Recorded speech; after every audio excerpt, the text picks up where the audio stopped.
My name is Frances, and I am 48 years old. I have spent the better part of 3 decades believing that if I just worked hard enough, if I just made myself small enough, acceptable enough, and successful enough, I would finally earn the one thing money absolutely cannot buy: my mother's approval. I was wrong. 5 days before my younger sister's wedding, my mother Marjorie called me while I was standing in my office overlooking the Boston skyline. She said 7 words that didn't just break my heart, they clarified my entire existence. "Francis, we think it's best you don't come." I remember pressing the phone against my ear, staring at the gray water of the harbor, watching a ferry cut through the chop. "Excuse me?" I asked, my voice steady, though my hand was trembling. "The wedding is in 5 days, Mother. I have my dress. I have the flight booked." "What do you mean?" "It's just the optics," Marjorie said. Her voice was breezy light, the way it always was when she was delivering a devastating blow. She made cruelty sound like a weather report. "Sylvia wants a very specific aesthetic for the photos. You know how she is. It's going to be a very young, vibrant crowd. Very Hamptons chic. And well, Francis, you know you can be a bit gloom and doom. We just don't want any unnecessary tension."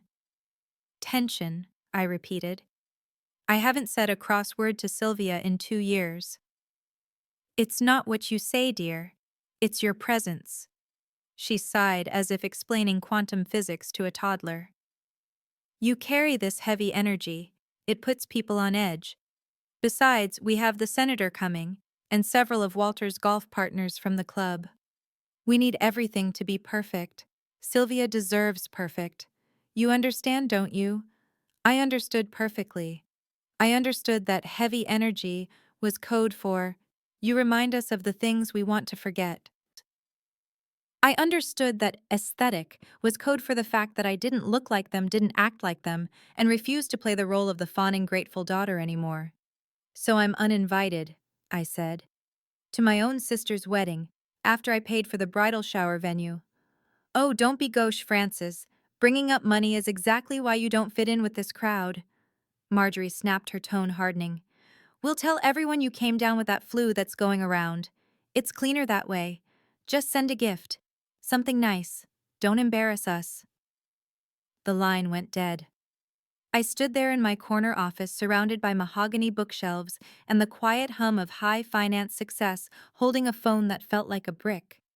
She had done it again. She had erased me. To Marjorie and my father Walter, I was simply an embarrassing footnote in the glossy magazine spread of their lives. They thought I was a mid-level administrative assistant struggling to make rent in the city. They thought my heavy energy was the bitterness of a failure. They had no idea who I really was. They had no idea that the office I was standing in wasn't where I filed papers for a boss. It was where I ran a private equity firm with a portfolio worth more than my father's entire country club membership combined. I had kept my success a secret for 10 years, a safety mechanism to keep them from draining me dry.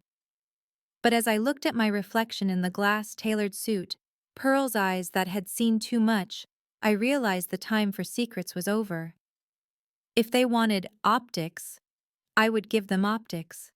If they wanted a gift, I would send them one they would never forget. To understand why a mother would ban her eldest daughter from a family wedding, you have to understand the dynamic of the house I grew up in. In family therapy circles, they have terms for it: the narcissist, the enabler, the golden child, and the scapegoat. In our house, we just called it the Marjorie Show. I was the scapegoat. I was born with my father's dark eyes and a serious disposition. I was bookish, quiet, and observant. From the time I was 6 years old, I was the designated vessel for the family's anxieties. If it rained on the family picnic, it was because Francis didn't pray hard enough for sun. If the car broke down, it was because Francis distracted father while he was driving. Sylvia, on the other hand, was the golden child. Born 5 years later, she was blonde, bubbly, and possessed a terrifying ability to mimic our mother's manipulative charm.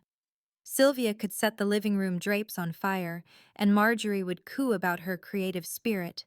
I could get straight A's, and Marjorie would ask why I didn't have more friends.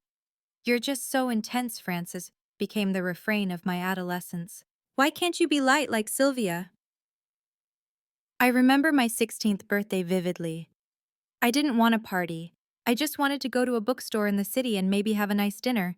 Instead, Marjorie forgot. She genuinely forgot. When I came downstairs that morning, the kitchen was in chaos because Sylvia had a pimple on her chin and was hysterical about her cheerleading tryouts. "Not now, Francis," my father Walter had grunted from behind his newspaper when I tried to ask if we were doing anything for dinner. "Your sister is in crisis." We spent my 16th birthday in a dermatologist's waiting room. Afterward, we went to get ice cream not for my birthday but to cheer Sylvia up. When I mentioned quietly over my vanilla cone that it was my birthday, Marjorie looked at me with genuine annoyance. "Oh, honestly, Francis," she said, rolling her eyes. "Must you always make everything about yourself? We're having a family moment here." That was the lesson. I was a supporting character in their movie. My role was to be the audience, the servant, the punching bag, but never the star. I left home at 18 and barely looked back. I put myself through college and business school with scholarships and 3 jobs. I scrubbed toilets, I waited tables, and I filed papers. I built a life from scratch. When I started making real money in my 30s, serious money, I made a strategic decision to hide it. I drove a modest sedan when I visited them. I wore nondescript clothes. I let them believe I was scraping by. Why? Because I knew them. I knew that if Marjorie knew I was wealthy, she wouldn't love me more. She would just use me more. She would demand vacations cars and investments in Walter's failing business schemes. And worse, she would take credit for it. She would say, "See, I pushed her so hard because I knew she had potential." So I let them think I was the failure. It was safer. Sylvia, meanwhile, had floated through life on a cloud of our parents' enabling. She had failed out of 2 colleges, dabbled in interior design, then pursued acting, and was now at 32, marrying a man named Preston who worked in his father's hedge fund. The wedding was set to be the social event of the season in our hometown of Greenwich, and I wasn't invited. The rejection stung, not because I wanted to be there, Lord knows I hated those stuffy events, but because it was the final confirmation.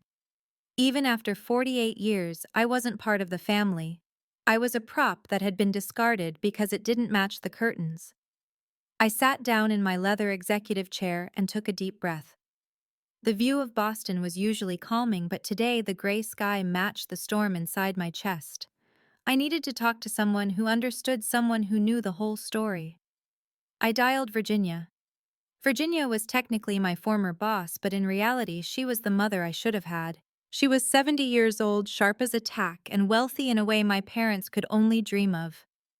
Marjorie and Walter pretended to be rich. Virginia actually was. She was the one who had spotted my talent 20 years ago when I was just a terrified junior analyst. She had mentored me, promoted me, and eventually brought me in as a partner. "Francis." Her voice was warm, instantly soothing. "You sound tight. What happened?" "I've been uninvited." I said the words tasting like ash. "Marjorie called. Apparently I don't fit the aesthetic for Sylvia's wedding."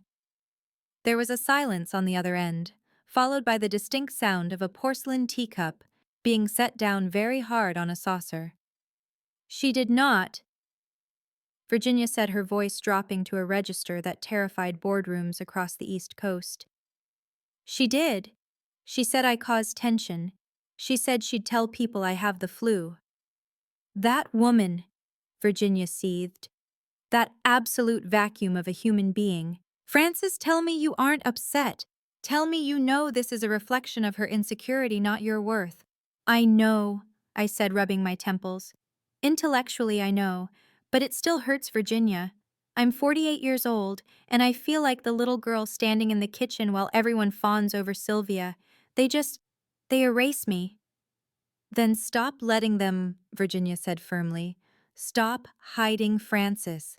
You've been playing the pauper to protect yourself, and I respected that, but look where it's gotten you. They treat you like dirt because they think you have no power. In their world, money is the only language they speak. Maybe it's time you spoke it." I swiveled my chair around. What do you mean? I mean, don't just sit there and take it. You are a partner at Sterling and Holloway. You are one of the most successful women in Boston finance. You don't need their permission to exist. If they want to exclude you, fine. But let them know exactly who they are excluding. A thought began to form in my mind. A cold, sharp, satisfying thought.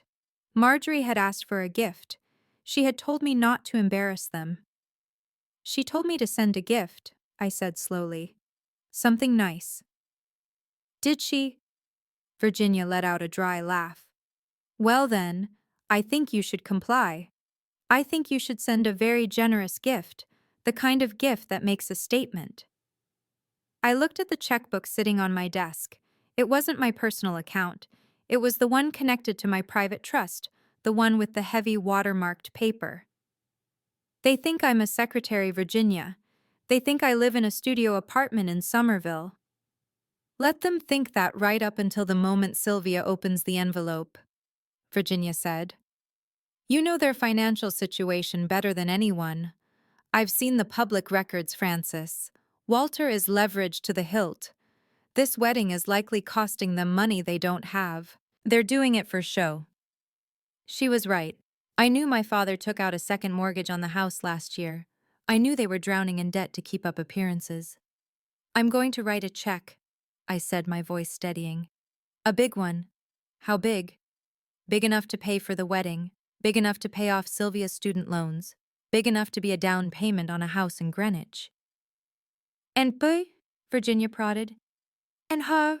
I smiled for the first time that day. I'm going to make sure she opens it in front of everyone. The next morning I went to a stationery store on Newbury Street, one of those places that smells like cedar and old money. I selected a single card. It was cream-colored thick cardstock with a hand-pressed gold border. It was elegant, understated, and expensive. I sat at my desk and pulled out my fountain pen. My hand hovered over the check. I thought about the 16th birthday in the dermatologist's office. I thought about my college graduation where they showed up an hour late because Sylvia needed to stop for a smoothie. I thought about the time I was hospitalized for pneumonia in my 20s, and Marjorie sent a text saying, "Hope you feel better, we're in Cabo." I wrote the date.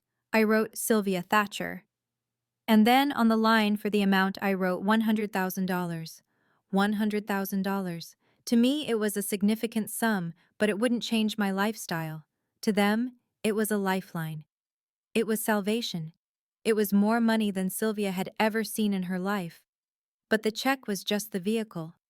The payload was the note.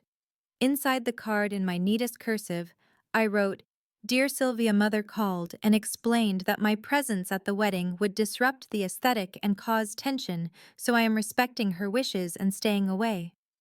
I would hate to ruin your perfect day with my heavy energy. However, since I cannot be there to celebrate, please accept this gift. I know how expensive weddings can be, and I wanted to make sure you and Preston start your life without the burden of debt. Consider this my final contribution to your happiness. Wishing you the optics you always dreamed of. Love, Francis." I sealed the envelope. It felt heavy in my hand, cold and heavy. I didn't mail it. The mail is unreliable, and I needed specific timing. I hired a private courier service. I gave them explicit instructions. The envelope was to be delivered to the reception venue at the country club, specifically to the gift table, at 5:00 p.m. on Saturday, exactly when the speeches were scheduled to begin. I knew my family. I knew their greed. If a courier arrived with a thick, official-looking envelope during the reception, Marjorie wouldn't be able to help herself. She would want it opened. She would assume it was from a wealthy relative or a business associate. She would want to flaunt it. "Are you sure about this?" Virginia asked me when I met her for lunch that afternoon. I showed her a photo of the card. "I'm sure," I said, taking a sip of sparkling water. "They made me invisible for 40 years. I'm just correcting the visibility." "It's a lot of money to waste on people who treat you like garbage," Virginia noted. "It's not waste," I replied. "It's a severance package. I'm buying my freedom." Saturday arrived, the day of the wedding. In Greenwich, I imagined the chaos. Marjorie would be screaming at the florist about the shade of the hydrangeas. Sylvia would be having a meltdown about her hair. Walter would be sweating in his tuxedo worrying about the bill for the open bar. In Boston, I woke up at 8 a.m. without an alarm. The sun was streaming through the floor-to-ceiling windows of my penthouse. I made myself a cup of espresso and stood on the balcony feeling the cool autumn breeze. I had plans with Virginia and Arthur. They had invited me to their estate in the Berkshires for the weekend. A sanctuary, Arthur had called it. By noon, I was walking through Virginia's rose garden, a glass of chilled Chardonnay in my hand. The air smelled of pine and damp earth. It was quiet, so incredibly quiet. "You look relaxed," Arthur said, joining me on the stone bench. He was a retired judge, a man of few words but immense wisdom. He wore a cashmere cardigan and looked like a kindly grandfather which masked a razor-sharp intellect. "I feel strange," I admitted. "I should be there. It's my sister's wedding. Society says I should be crying into a pint of ice cream because I was excluded." "Society is often wrong," Arthur said, watching a cardinal land on a feeder.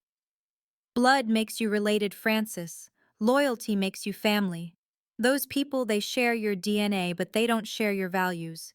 You aren't missing a wedding, you're missing a performance." "A performance," I repeated. "That's exactly what it is." "And you have a front row seat to the intermission," he chuckled. "Virginia tells me the package is set to arrive at 5:00.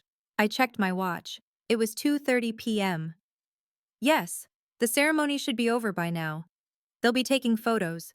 Marjorie is probably directing the photographer to make sure everyone sucks in their stomachs." Arthur patted my hand. "You've built a good life, Francis. A real life.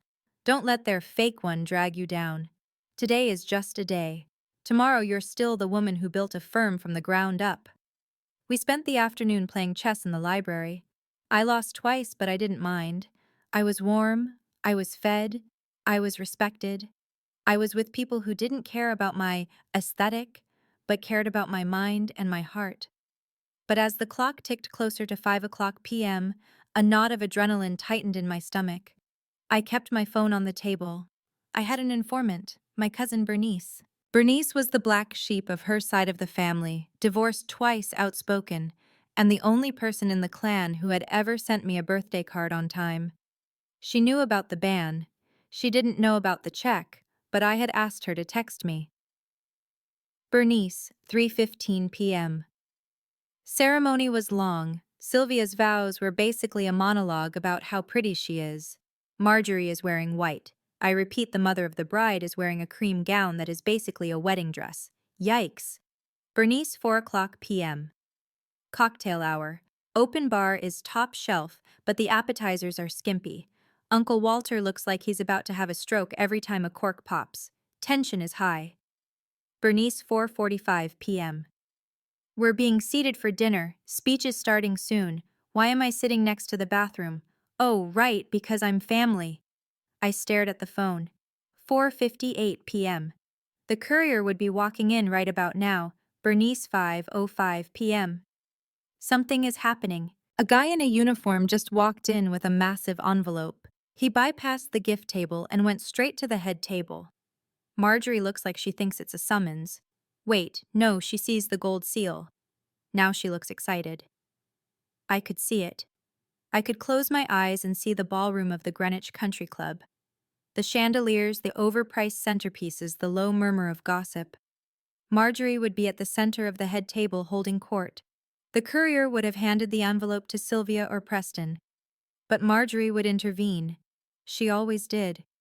Bernice, 5:10 p.m. Marjorie is tapping the microphone. Oh God, she's making a scene. She says a very special delivery has arrived. She thinks it's from the senator who couldn't make it. She wants Sylvia to open it now. Classic Marjorie needs the attention. I took a sip of my wine. My hand was shaking slightly. Not from fear, but from anticipation. This was the moment the House of Cards would encounter a stiff breeze. Bernice, 5:12 p.m. Sylvia is opening it. She looks annoyed that it's interrupting her moment, but Marjorie is insisting. "Read the card, darling," she's saying. "The whole room is watching." I held my breath. Bernice, 5:14 p.m. The typing bubbles appeared and disappeared. Bernice, 5:15 p.m. What's happening? Virginia asked, leaning forward. Bernice is typing, I whispered. Bernice, 5:17 p.m. Holy Mother of God. My phone buzzed again immediately. Bernice. Francis. Did you really? Sylvia just pulled out a check. Her face. I can't explain it. She went pale. Then she read the note. She didn't read it out loud, but she dropped the card. Marjorie picked it up. Marjorie just read the note into the microphone. I don't think she meant to read the whole thing, but she was skimming and she read the part about the aesthetic. Bernice. The room is dead silent. I can hear the ice melting. And then someone, I think it was Preston, looked at the check and said, "Is this real? It's for 100 grand.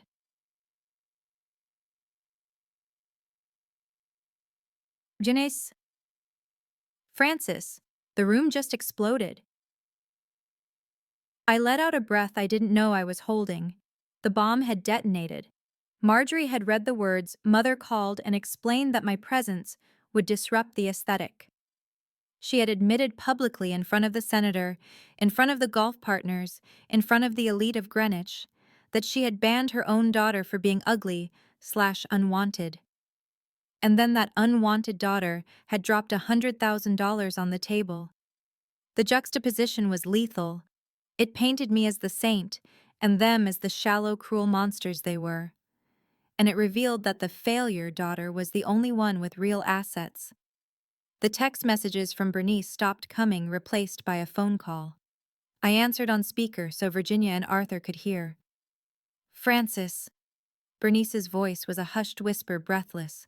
You have to tell me you are safe because I think Marjorie might actually kill someone. What's happening, Bernice? It's chaos, she said, sounding delighted. Okay, so after Preston announced the amount, everyone started whispering. Marjorie tried to laugh it off, tried to say, "Oh, how generous of Francis, she must have saved every penny for years." But Sylvia snatched the card back. And she read the rest. She looked at Marjorie and screamed, I mean screamed, "You told me Francis didn't want to come. You told me she was jealous." I closed my eyes. Of course. Marjorie had triangulated us. She had told me Sylvia didn't want me there, and she had told Sylvia I refused to come. Marjorie tried to shush her, Bernice continued. But Sylvia was hysterical. She's holding this check for $100,000, realizing you just funded her entire life, and realizing her mother lied to her. She started crying. Not pretty crying, ugly crying. She yelled, "She's not a secretary, is she? Secretaries don't write six-figure checks." Walter is trying to get the DJ to play music. Bernice laughed. But nobody is dancing. Everyone is staring at the head table. The senator looks very uncomfortable. And then, Sylvia stood up. Where did she go? She grabbed Preston, grabbed the check, and grabbed her car keys. She's leaving Francis. She's leaving her own reception. Leaving. She said, I need to ask my sister the truth. Marjorie is chasing her. Walter is chasing Marjorie. Francis, I think they are coming to you. I looked at Virginia. They're coming to Boston. No, I realized. They don't know where I live in Boston. I've never let them visit my penthouse. They only know the P.O. box. They'll call, Virginia said. As if on cue, my phone lit up. Sylvia. I stared at it. Answer it, Arthur said gently. Finish it. I slid the bar. Hello, Sylvia. Where do you live? Sylvia's voice was jagged, thick with tears. I'm in the car. I'm driving. Tell me where you really live, not the P.O. box. The truth. Sylvia, it's your wedding night. Go back to the party. There is no party, she shrieked. Mom lied. She lied about everything. She said you hated me. She said you were bitter. But you sent... Francis, do you have this kind of money? Is this check real? It's real, I said calmly. I need to see you. I need to understand. Mom and Dad are right behind us. I can see them in the rearview mirror. Give me the address, please. I hesitated. This was my sanctuary. But I knew this had to end. It had to end face to face. I'm not in Boston, I said. I'm in the Berkshires, at the layout. I know where that is, she said. We used to go apple picking near there. Send the pin. I sent the location of Virginia's estate. It was a 2-hour drive from Greenwich. It would give them time to stew. It would give me time to prepare. They're coming, I told Virginia. Virginia stood up and smoothed her silk skirt. Good. Let them come. Let them see what real dignity looks like. Arthur, tell the staff to prepare tea. We're having guests. The sun had set by the time the headlights swept up the long, winding driveway of the estate. The iron gates had been opened for them. I stood on the front portico, flanked by Virginia and Arthur. The house behind us was lit up like a beacon, a massive stone Victorian mansion that exuded power and permanence.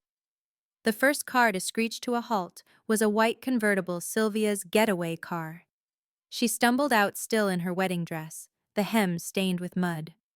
Preston followed, looking terrified. The second car was my father's leased Mercedes. Marjorie and Walter spilled out. Marjorie was still in her cream gown, looking disheveled. Walter looked like a man marching to the gallows. They all stopped dead when they looked up at the house.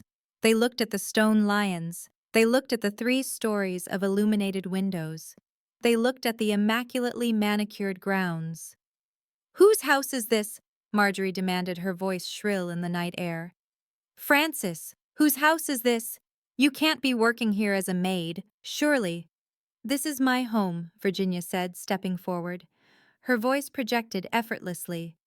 "I am Virginia Sterling. Francis is my business partner, and my dearest friend." "Partner," Walter choked out. "Sterling, as in Sterling and Holloway." "The very same," I said, stepping into the light. "Hello, Mother. Hello, Father. Sylvia." Sylvia walked up the steps slowly, her eyes wide.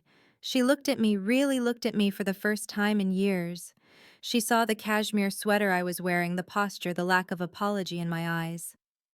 "You're rich," Sylvia whispered. "I am successful," I corrected. "There is a difference. I earned this." "Why didn't you tell us?" Marjorie shouted, finding her footing. She stormed up the stairs. "You let us believe you were nothing. You let us worry about you. Worry about me." I laughed. It was a cold, sharp sound. "You didn't worry about me, Mother. You were ashamed of me. You hid me. You uninvited me to a wedding because I didn't fit the aesthetic. Does this aesthetic work for you?" I gestured to the mansion behind me. Marjorie faltered. She looked at the house, then back at me. I could see the gears turning in her head. She was recalculating. She was realizing that the daughter she had thrown away was the golden goose she had been searching for all her life. "Francis, darling," Marjorie's voice softened, that sickeningly sweet tone creeping back in. "We were just... There was a misunderstanding. I was trying to protect you. I thought you would be uncomfortable. If we had known... If you had known I had money, you would have invited me," I finished for her. "That's exactly the point, isn't it? We're family," Walter blustered. "Family helps each other. This check... Francis, this is incredibly generous. It solves... well, it helps." He was already spending it in his mind. "The check," Sylvia said, her voice trembling. She reached into her bodice and pulled out the crumpled piece of paper. She looked at it, then at me. "You sent this to help me even after I didn't fight for you." "I sent it because I wanted you to have a chance," I said softly. "A chance to be free of them, like I am." The silence on the porch was heavy. "Free of us," Marjorie gasped, clutching her pearls. "After all we've done for you, we raised you, we gave you life." "You gave me a complex I said. "You made me the scapegoat so Sylvia could be the star. You pitted us against each other. You told me she didn't want me. You told her I was bitter. You lied. For years." I turned to Sylvia. I never hated you, Sylvia. I resented how they treated you, but I never hated you. I wanted to be your sister. But they wouldn't let me. Sylvia looked at our mother. The realization was dawning on her face. The golden child was finally seeing the cage. You lied to me, Sylvia said to Marjorie. You told me Frances refused to come. You told me she called my dress tacky. You made that up. I was managing the situation, Marjorie snapped. Sylvia, don't be dramatic. Look at this check. Frances can clearly afford it. This is wonderful. We can pay off the club. We, Sylvia stepped back. This check is made out to me. Sylvia Thatcher. Well, yes, but the wedding costs. Walter started. No, Sylvia said. She looked at Preston, who nodded slowly. No, you aren't touching this money. Sylvia turned to me. Tears were streaming down her face, ruining her professional makeup. I'm sorry, Frances. I should have called you. I should have asked you myself. I'm so used to listening to her. I know, I said. It's hard to break the habit. I don't want the money, Sylvia said, holding the check out. I can't take this. Not like this. Keep it, I said. Use it to buy a house, far away from here. Use it to get therapy. Use it to break the cycle, but don't give a dime of it to them. Marjorie let out a screech. This is absurd, Frances. You are poisoning her against us. You are a toxic, ungrateful. Get off my property! Virginia's voice cut through the air like a whip. She stepped forward, her small frame radiating authority. You have insulted my partner. You have trespassed on my home. And you have shown yourselves to be exactly the kind of people Frances told me you were. Leave, now, or I call the police. You can't talk to us like that, Walter yelled. I am a former prosecutor and the owner of this estate, Virginia said calmly. I assure you, Walter, I can talk to you however I please. And right now I am telling you to get in your leased car and drive away before I have you arrested. Marjorie looked at me, her eyes pleading. Frances, you're going to let her do this. We're your parents. I looked at the woman who had banned me from a wedding 5 days ago. I looked at the man who had ignored me for 48 years. I'm sorry, Mother, I said, my voice completely flat. But you don't fit the aesthetic of my life anymore. You're causing unnecessary tension. Marjorie's mouth dropped open. Go, I said. Walter grabbed Marjorie's arm. He saw the security guard stepping out from the side of the house. He dragged her down the stairs. Sylvia stayed for a moment. She looked at me. Can I call you? She asked. In a few weeks when this settles. Only if you're ready to have a relationship with me, I said. Not with the Bank of Francis, just me. I'd like that, Sylvia said. She hugged me. It was stiff and awkward and ruined her dress with mud, but it was real. She walked down the stairs, got into her car with Preston, and drove away. It has been 1 year since the wedding. Things are different now. Quiet. Peaceful. I legally changed my name. I dropped Thatcher. I am just Frances Sterling now. Virginia legally adopted me as her adult heir, a symbolic gesture that meant more to me than any portfolio. I haven't spoken to Marjorie or Walter since that night on the porch. I blocked their numbers. I returned their letters unopened. I heard through the grapevine, Bernice, that they had to downsize. The country club membership is gone. They live in a condo now. They tell anyone who will listen that their ungrateful daughters abandoned them. I let them talk. I don't care about the optics anymore. Sylvia and I are a work in progress. She kept the money. She and Preston bought a house in Vermont, 3 states away from Marjorie. She's in therapy. We text once a week. We've had lunch twice.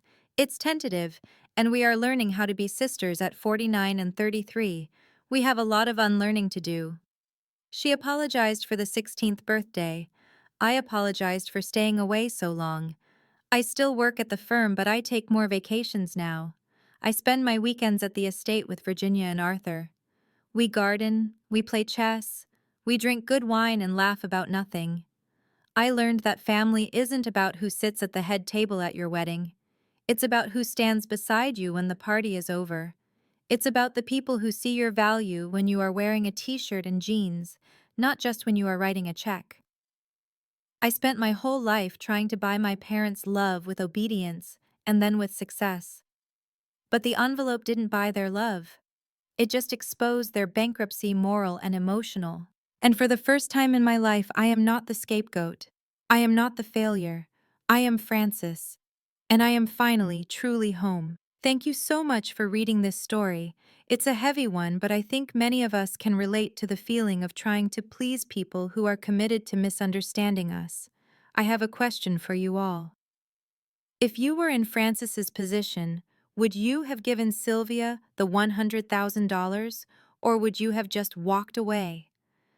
Let me know in the comments below. I read every single one. If you enjoyed this story, please hit the like button and subscribe to the channel. It really helps us share more stories like this one.